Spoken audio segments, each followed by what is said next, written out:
এটা একটা ডিমের পোচ। এবার ডিমের পোচের ওপরে একটা আরশোলা বসবে। কি করে বসবে? এটা একটা খেজুর। এবার খেজুরটাকে এরকম করে কাটবো। কেটে হাফ করলাম, দানাটা বার করে দিচ্ছি।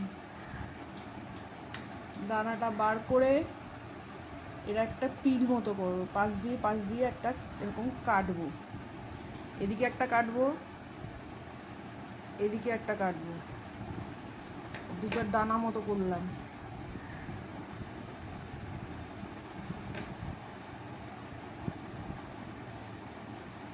দানা মতো করলাম, এই যে দানা মতো করে এরকম একটা দানা মতো হলো। এবার এটা এখানে বসাবো, বসিয়ে দিলাম, দানাটাকে একটু ছড়িয়ে দিলাম, মুড়ছে। এবার ওপরে যে খেজুরের মাথাগুলো থাকে, এই যে মাথাগুলো, এগুলো এখানে বসাবো। একটা এখানে বসালাম, একটা পাশাপাশি বসালাম। এটা আরশোলা আরশোলা দেখতে ব্যাপারটা আনলাম এই।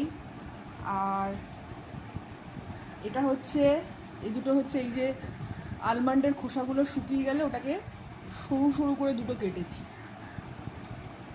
সরু সরু করে দুটো কেটে একটা এখানে যা চলে গেল, একটা আস্তে করে বসাতে হবে, আর একটা এই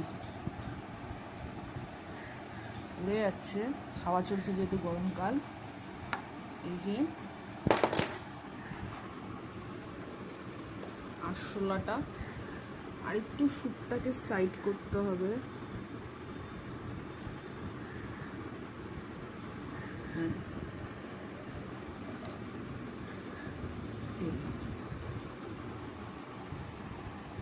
আরশোলা রেডি। খাবারে আরশোলা পড়েছে, নিজেই আরশোলা ফেলেছি।